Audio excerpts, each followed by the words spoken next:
Hi guys, and welcome to my vlog number 3. Today we are going to talk a little about spring colors, and I thought I would just take a walk into the garden and we can look at some of the flowers that's in the garden right now. At least here in Denmark. I don't know where you're watching from in the world, but I thought that could be quite fun. And then we will put some colors into a sketchbook, and of course we will lastly in the video try and paint something we found in the garden. But let's go. Yeah, here we go into the garden to look at all the beautiful colors. And the first thing I see is the very blue sky and all the white flowers on the trees. They are so beautiful. And the grass is very vibrant and green. So that's a color too you can put in your sketchbook if you have a little color book like I have. And there's so many vibrant colors here in springtime. And this is the purple flower.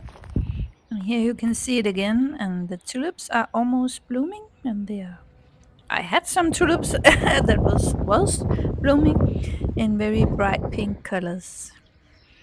So we have quite a large garden and a lot of maintenance.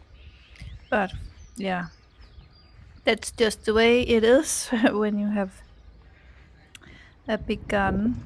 And I live here with my mom and dad and my sister and brother-in-law. So we are 3 families living in quite a large house. And this is the flower I took a vote on YouTube. You can access that if you have a mobile phone or if you go onto YouTube on your computer. But if you access on your iPad, you can't see the vote. So if you're interested in voting in something I put up, and sometimes I also put other information up, then you have to access that from your mobile phone. The flower you voted on will be available on Tuesday. And now I'm back in the studio and I have put in some of the colors I just saw in the garden. That could be useful later on if I want to make a painting with spring flowers. But let's get started with the foley. I have just sketched in, and you can use the reference photo here to sketch after as well. I've sketched in the flower on my paper, and I decided that I want to make a different background. I'm sort of going to divide it into squares. Here are my blue colors I'm going to use: cerulean blue, indanthrone blue, and ultramarine blue. And I begin with wetting the area that I'm going to paint first, and I avoid the flower because I don't want any paint on that. I have a little color left on my brush, but that's okay because we're going to paint in a darker color. And here I put in some of the cerulean blue, and then I rinse my brush and then I drag the color on the paper. And here you can see the finished sketch hard word to say. So you have an idea of what I'm doing. And here it's not a square, but I'm making sort of a line here, as you can see. So it will be darker on one side and lighter on the other side of the painting. And I just even out the color so it looks nice. And I decided I wanted a little bit of purple in my painting as well, or violet. And then I just dab it in here on the outer edge, or the line I've just made with my colors on the paper. And then I just go around the paper and put in color. And it's mainly in the top part of the painting that I'm working. And here I'm putting in some more purple color and allow it to flow together. So all the wet paint get to flow together. It gives a nice smooth surface.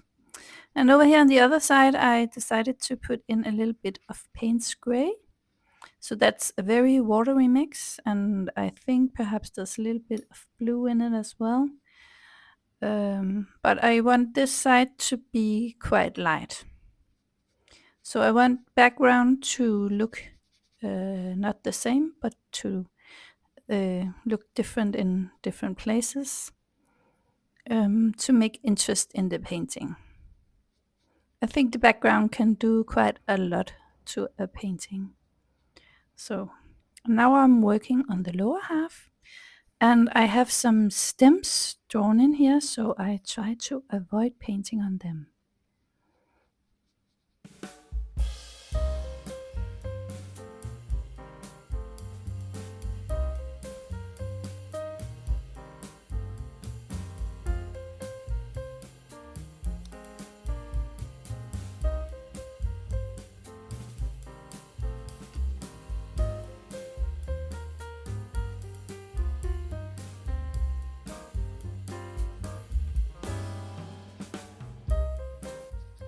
And I'm working wet in wet, so I always wet the background before I drop in colors, because I want the colors to flow together. And I did the same here. And here it's the cerulean blue I'm using here as well.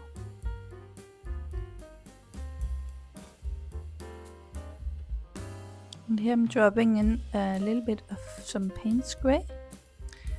And I'm swiping my brush a little to make some stems, some very light stems, if you can say that,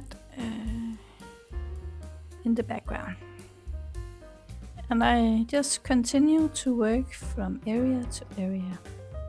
And I make sure to avoid the flower and also the leaves on the flower. And here I'm putting in some of the ultramarine blue, and I put the color along the edge, and then I allow it to flow out into the paper, and then I allow it to be a little bit lighter against the middle of the place I'm working on, if you can say that. I hope it makes sense. But I paint along the edge, and then the color will flow in. And sometimes I use a damp brush just to help a little bit, but I want to keep some of this area I'm painting now a little bit lighter. And I do want a hard edge up against any stem or the flower as well.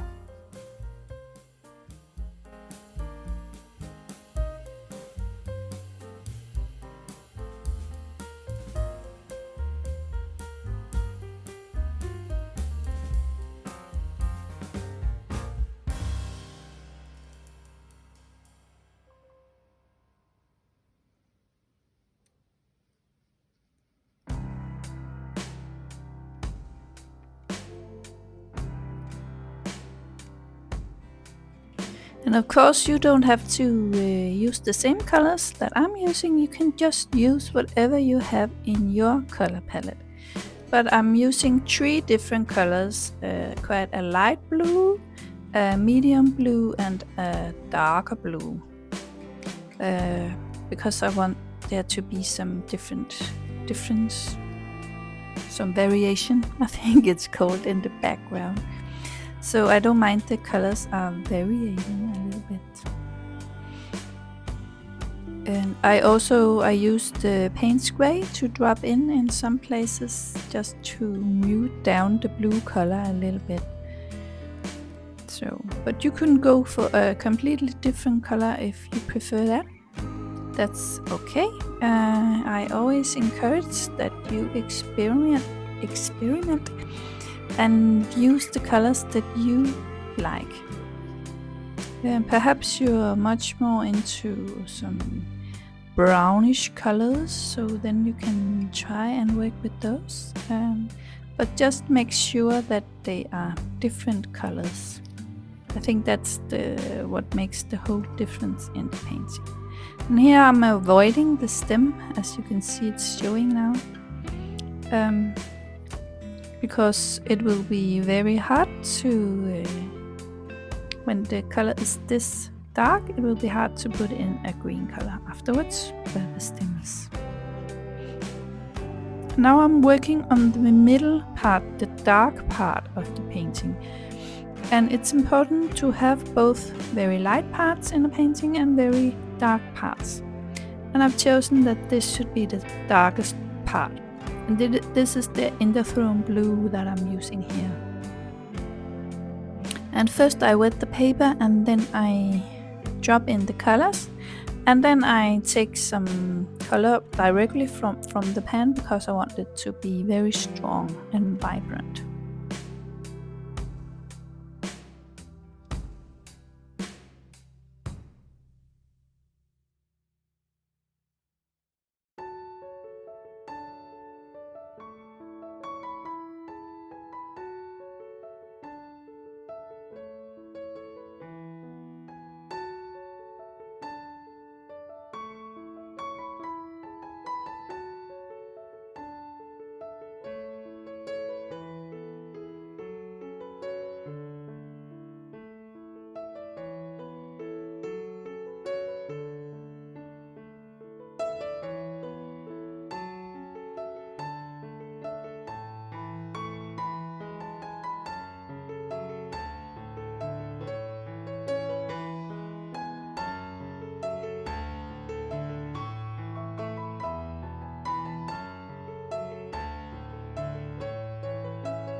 And now I feel I've finished the background and it's time to find some green colors that I like. And since I've been using this Interthrown blue, I thought I would mix some green colors from that. And I have pre-mixed in my little sketchbook all the green colors I have in my watercolor palette. These are the ones that are as they are in the watercolor palette, and the other ones where I've mixed some blues with some yellows. So I mix some green colors with my Interthrown blue, and I mix with a color called green gold, and I think Hansa yellow light as well, and perhaps a quinacridone gold. I recommend that you make a color sample just before you start painting and see what kind of green colors you like. But as you can see here in my color palette, it's quite a light yellow blue, a medium, no, not blue, green, sorry. It's quite a light green color, a medium green color, and a darker green color. And I mixed all the green colors from my Interthrown blue. Somehow you can see it gives a harmony, I think, in the painting when you are using the same colors and mixing from the same colors. It just does something to a painting, I think. At least I found out after some frustration where I couldn't understand why the colors didn't look right together when I was painting. And then I found out that you are more likely to have success with your color choices if you mix colors from the same colors. So if I have a blue and a red and a yellow, I mix from that.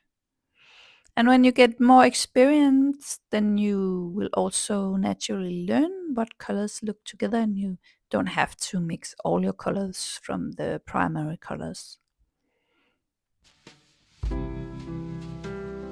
But I think it's a good beginner tip to mix colors from the same, and you learn quite a lot about colors if you are mixing them from the 3 primary colors, and if you have a dark color as well, a Payne's gray or something like that. So now I have painted in the leaves, and I still work wet in wet because I want the surface to be smooth. So I wet the paper and then I drop in the colors, and I almost used all 3 green colors in a leaf. And we can always come back later and mix some more definition. So now we have the yellow colors, I believe. Let me show you the yellow colors I'm using in my color palette. It's the Hansa Yellow Light, it's the Quinacridone Gold, and the Hansa Yellow Deep. Also 3 different colors, a light, a medium, and a darker yellow. And I do the same with the flower. I wet the petal I'm going to work on, and then I drop in the lightest color first. I think I put a little bit of green into this yellow so it wouldn't be too bright. And here I drop some of the Quinacridone Gold into the mix on the paper and allow it to flow together. I think this gives a nice yellow color.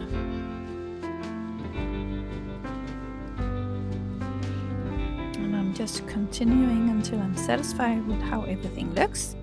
Then I'm working on a different petal, and I make sure that I'm not working on petals lying up against each other, because if they're wet, the colors are going to flow together. And I do want some hard edges on the flower as well, so everything has to dry in between before you can paint on it.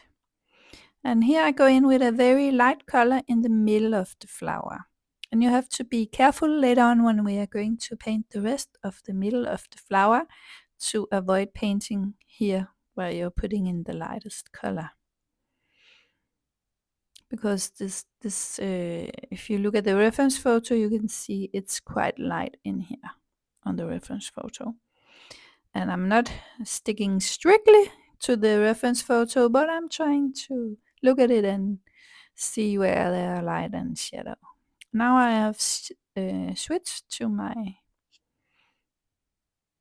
larger brush or smaller brush. I think it's my number 2 brush. Must apologize for my hand being in the way here. I wasn't aware of that when I shot the video, but I'm painting in some stems and little leaves, and I want those to be quite light, so I'm using a small size brush. And I've mixed a darker mix of green, as you can see in my watercolor palette.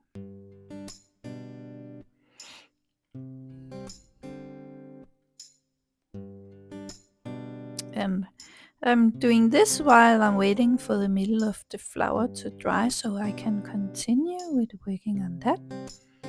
So, and yeah, I'm painting stems and little green leaves. Now the middle of the flower is dry, so I can work on it. And I work wet in wet, and I begin with the Quinacridone Gold.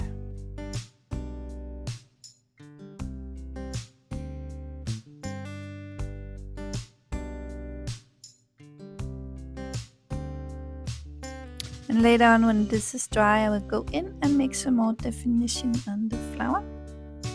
And here I go in with the Hansa Yellow Deep. That's quite a dark mix. And I go along the edge of the flower, as you can see here, and allow the paint to flow in to the rest. And yeah, that's because I'm working wet and wet. And I'm mindful that I don't get any dark color into the middle of the flower. And here you can see it a little bit closer. And here I'm painting in some of the stems in the middle of the flower.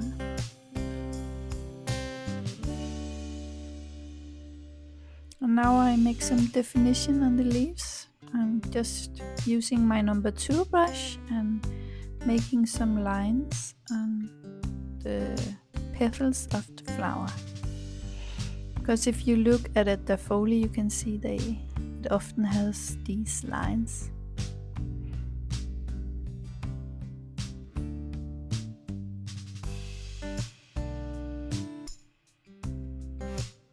And I could also see a shadow area on my reference photo, so I put that in as well.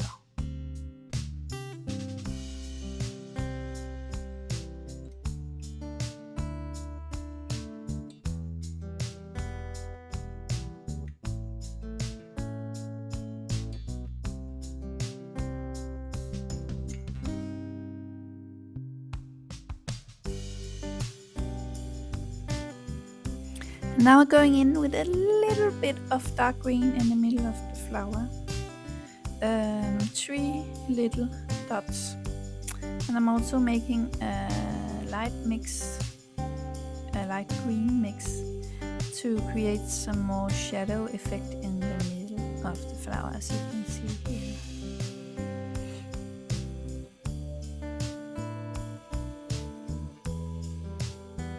And I'm just so happy that it's springtime. I really love this time of year. It's so amazing with all the beautiful colors that just comes out of the earth. All the beautiful flowers and this very vibrant green color. I really love that as well. And here I'm painting in some shadow areas on one of the leaves, because I saw that on the reference photo on one of the leaves, and I thought, why not try and paint that in and see how that looks. And yeah, I quite like the outcome actually. So, and I really believe that this way of doing a background, it's really nice. I'm actually quite surprised myself how nicely it worked. I think it gave so much to the painting to use different colors and both light and medium and dark areas in the painting. It really means a lot.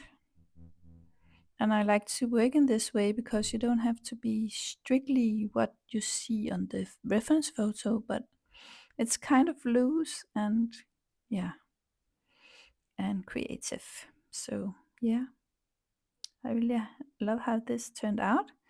So this is what I'm working on at the moment in my studio. I'm looking at the garden, seeing all the beautiful colors, and then I take it into my studio. I take a lot of photos in my garden, and then I go into my studio and paint what I see and try to experiment with different kinds of ways to paint.